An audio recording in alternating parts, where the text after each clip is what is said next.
Hi friends, मेरा नाम है गौरव और आप देख रहे हैं न्यू बिगिन। आज हम लोग बात करने वाले हैं फाइनल अकाउंट्स ऑफ एनपीओ के बहुत ही important topic receipts and payment. ये सेपरेट क्वेश्चन भी पूछा जा सकता है और फुल क्वेश्चन के अंदर भी आ जाता है। ठीक है, तो एक बार देख लेते हैं फाइनल अकाउंट्स में क्या क्या होता क्या है।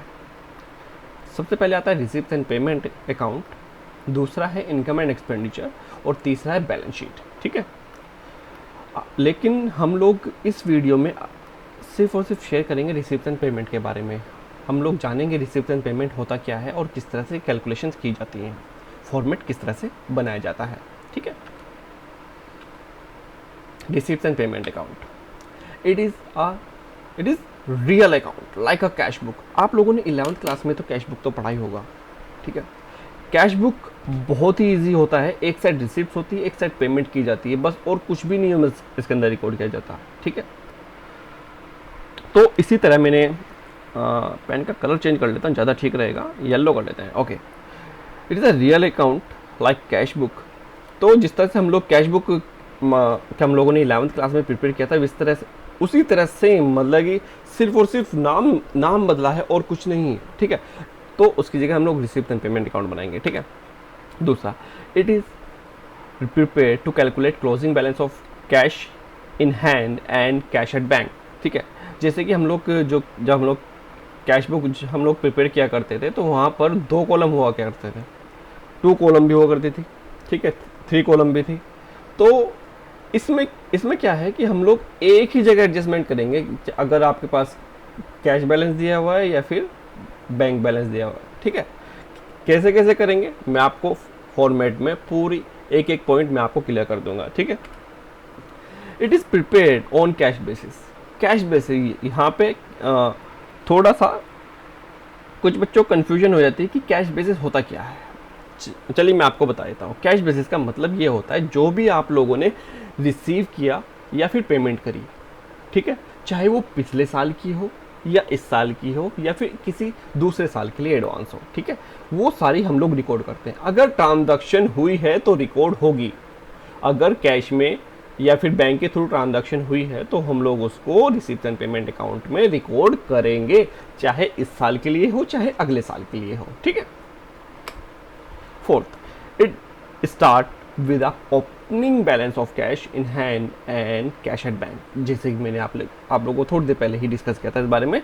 ठीक है, fifth, it is debit all sum received.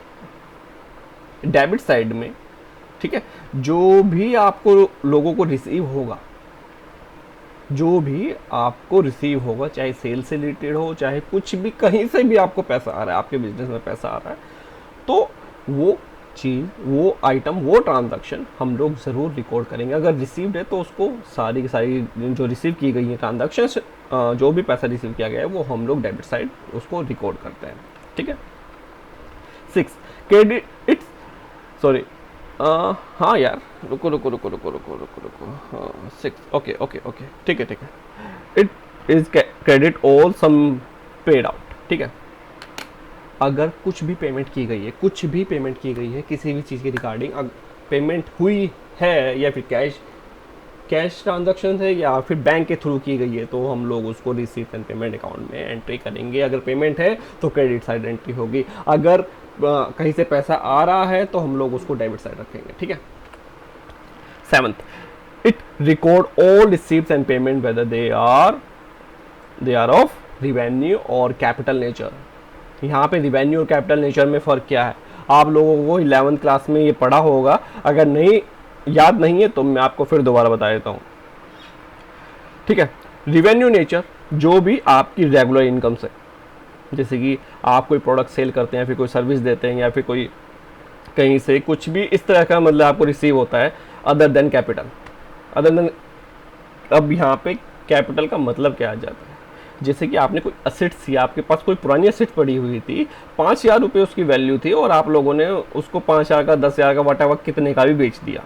ठीक है, तो वहाँ से पैसा आया ना, दैट्स कॉल्ड कैपिटल नेचर और कैपिटल रिसीव्ड भी इसको हम लोग बोलते हैं। अगर कोई कैपिटल चीज़ आप लोगों के बेच कर जिससे आप प्रोडक्शन कर रहे थे या फिर जिसकी हेल्प से आप लोग अपना काम चला रहे थे उस चीज़ को अगर आप बेचते हो तो कैपिटल नेचर में आती है वो कैपिटल नेचर उसको बोला जाता है। और जब उसके बेचने के बाद जो पैसा वहाँ से आता है दैट्स कॉल्ड कैपिटल रिसिप्ट, ठीक है। और रिवेन्यू नेचर में मतलब ये आपका रेंट, सेल्स, वो जो रेगुलर जो खर्चे हैं, ठीक है। लेकिन कैपिटल नेचर आपका बिजनेस नहीं होता। जैसे कि आपके पास कंप्यूटर है, आपका बिजनेस है, 5 एम्प्लॉयज़ हैं आपके, और पाँचों के पाँचों वो कंप्यूटर यूज़ करते हैं और आप वहाँ पर कपड़ा बेचते हो।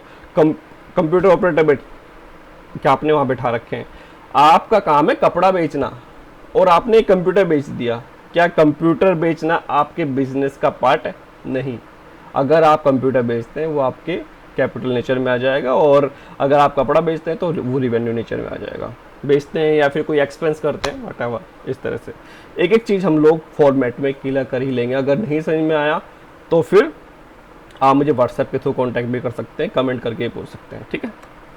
It records all receipts and payment whether they are relate to previous year, current year और फॉलोइंग अकाउंटिंग ईयर। जैसे कि मैंने आप लोगों को पहले ही बता दिया कि भाई इस साल का हो या फिर अगले साल के लिए एडवांस दिया हो, पिछले साल कोई आउटस्टैंडिंग हो, चाहे रिसीव हो रहा है या फिर आप पेमेंट कर रहे हैं।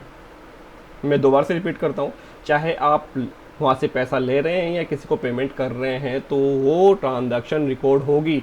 अगर ट्रांजैक्शन हुई है जिसकी पेमेंट या फिर रिसीप्ट आपको मिला है करंट ईयर में किसी भी साल के लिए, पिछले साल के लिए या फिर अगले साल के लिए, तो वो रिकॉर्ड किया जाएगा। या फिर इस साल के लिए क्यों ना हो, आई मीन अगर ट्रांजैक्शन है, सिंपल अगर मैं कहना मोटा मोटा अगर मैं बात करूं, भाई अगर ट्रांजैक्शन हुई है, अगर लेन देन हुआ है तो रिकॉर्ड करो, बात खत्म। अगर कोई भी ट्रांजैक्शन जैसे कि कैश या बैंक के थ्रू नहीं की गई, उसको हम लोग रिकॉर्ड नहीं करते। देख लेते हैं अभी। It does not record non cash item, example depreciation. इसमें मैं एक चीज और ऐड ऑन करना चाहूँगा, जैसे कि आपके नॉन कैश आइटम्स हैं, जैसे कि उधार में कुछ ट्रांजैक्शन की गई तो वो हम लोग रिसिप्ट एंड पेमेंट में उसको एंट्री नहीं करते, क्योंकि मैंने आपको थोड़ी देर पहले ही बताया और अब भी बता रहा हूँ कि अगर ट्रांजैक्शन हुई है तो उसको रिकॉर्ड करो।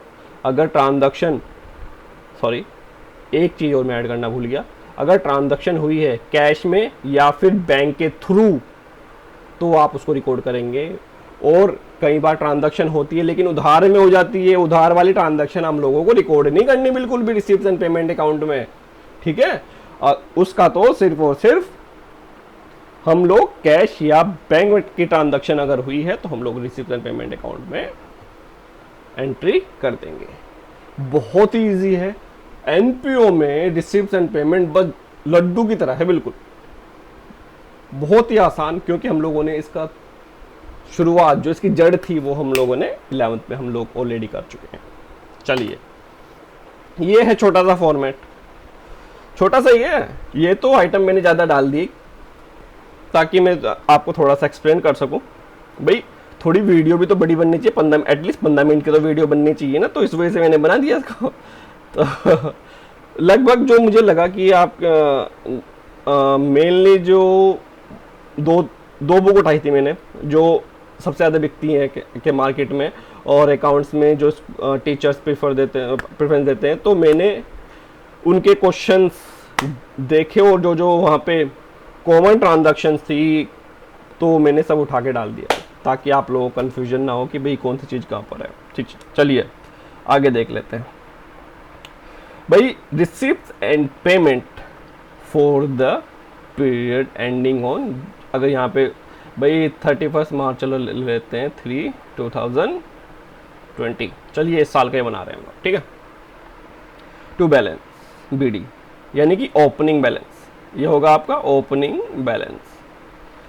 कैश का है तो कैश का लिख दो, अगर बैंक का भी दिया हो तो दोनों को इस तरह से लिख देंगे, यहाँ पे अमाउंट आ जाएगी, ठीक है। इन दोनों को ऐड किया फिर ये वाली अमाउंट आ गई, ठीक है।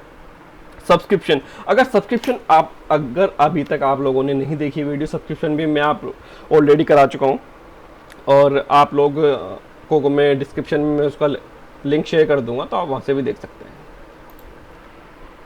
अब थोड़ा हम लोग आगे करते हैं, जैसे कि यहाँ पे मैंने सब्सक्रिप्शन लिखा है, प्रीवियस ईयर भाई, अगर रिसीव हुआ है प्रीवियस ईयर, करंट ईयर और नेक्स्ट ईयर, उन तीनों को ऐड करो, यहाँ पे लिख दो, बात खत्म। एंट्रेंस फीस अगर रिसीव हुई है तो, डोनेशन फॉर बिल्डिंग, ये एक होमन उठाया था, अगर कोई डोनेशन आप लोगों को मिल रहा है तो आप लोग इस साइड में रिकॉर्ड कर देंगे। जनरल डोनेशन, अगर कोई जनरल डोनेशन मिला है, ये तो स्पेसिफिक था ऊपर क्योंकि नाम दिया गया था बिल्डिंग, ठीक है। लाइफ इंश्योरेंस के मेंबरशिप, सॉरी लाइफ इंश्योरेंस नहीं है, लाइफ मेंबरशिप फीस है, ठीक है। इंश्योरेंस मेरे मुंह से इस वजह से निकल गया क्योंकि आज मैंने अपनी प्रीमियम पे किया तो वही चल रहा है, ठीक है। टू लेगेसी, ठीक है। Grant from government, contribution for annual dinner, to dividend, interest, rent अगर आपने कोई प्रॉपर्टी को रेंट पे दिया हुआ है और वहाँ से आपको रेंट मिल रहा है तो वो रिसिप्ट ही होगी, तो उसको आप रिसिप्ट में दिखाएंगे, ठीक है। Receipt of annual sports, sales of old sports material, sales of old magazine, sundry receipt, ठीक है। इसको मैं थोड़ी देर में बताता हूँ, इसको भी हम लोग, मैं इसको हाईलाइट कर देता हूँ ताकि मैं आप लोगों को ये येलो वाला, ये येलो पार्ट मैं आपको जस्ट अभी बताऊंगा, लेकिन पहले मैं आपको एक बार फॉर्मेट क्लियर कर देता हूँ, ठीक है। चलिए, एनुअल स्पोर्ट एक्सपेंसेस, अगर आपने कोई एनुअल स्पोर्ट्स करवाए तो उसके खर्चे, ठीक है। सैलरी, वेजेस, रेंट, जैसे आप देख सकते हैं इधर रेंट भी आ रहा है और इधर भी रेंट आ रहा है, ठीक है। तो ये तो था अगर आपने कोई प्रॉपर्टी को रेंट पे दिया हुआ है और वहाँ से रेंट रिसीव हो रहा है, ठीक है। और यहाँ पर है आपने, अगर आपने कुछ चीज़ें रेंट पे ली हुई हैं, जैसे कोई आपने बिल्डिंग रेंट पे ली गई है, उसका रेंट देना है, ठीक है। Rates and taxes, insurance, furniture, sport equipment, यहाँ पे जो फर्नीचर आ रहा है फर्नीचर के लिए आप पेमेंट कर रहे होंगे, ठीक है। Books and periodicals, audit fees, printing and stationery, honorarium, bank charges, postage and telegram, water and electricity, conveyance and traveling, repair and maintenance, sundry expenses, annual dinner expenses, 12% investment, ठीक है। तो और जो ये बैलेंस जो बचता है, अगर इस साइड अगर कोई बैलेंस आता है तो वो आप यहाँ पे, उसी तरह अगर कैश और बैंक आता है तो दोनों को इस तरह से लिखेंगे और यहाँ पे उसको नोट डाउन कर देंगे, ठीक है। अब बात आती है ये ओवरड्राफ्ट वाला जो केस आ रहा है, कई बार कई क्वेश्चंस में, एक दो क्वेश्चन में ही है, ज़्यादा क्वेश्चंस में है नहीं है। ओवरड्राफ्ट का केस, ओवरड्राफ्ट का मतलब क्या होता है कि भाई आपकी जो लिमिट थी, आप लोग ये होता है अधिकतर करंट अकाउंट्स में, मतलब जैसे कि हमारे दो तरीके का अकाउंट होते हैं ना बैंक के, हमारे दो तरीके का अकाउंट होते हैं, एक तो होता है करंट, एक होता है सेविंग।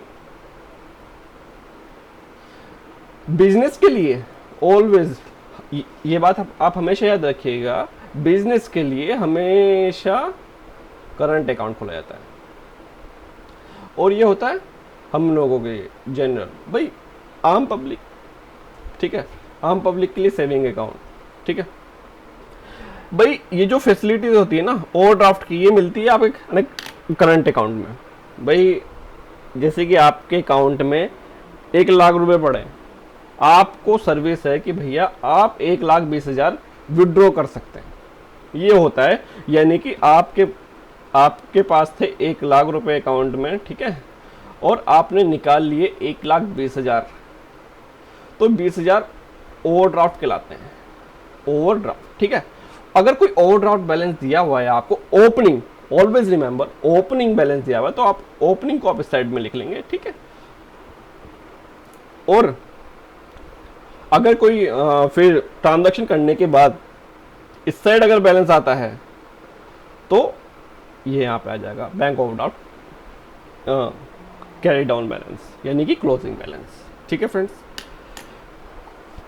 अगर कुछ चीज़ अगर आपको नहीं समझ में आई तो आप मुझे कमेंट करके पूछ सकते हैं। मैंने व्हाट्सअप नंबर अपने चैनल पे भी शेयर किया हुआ है, डिस्क्रिप्शन में भी मैं आपको लोगों को शेयर कर दूंगा, वहाँ पे आप नोट्स भी मुझसे ले सकते हैं। जो जो वीडियो जैसे जैसे मैंने यहाँ पे स्क्रीन पे जो जो लिखा है ये सब आप लोगों को PDF फॉर्म में आपको अवेलेबल हो जाएगा, लेकिन मैं व्हाट्सएप पर ही शेयर कर पाऊँगा, ठीक है।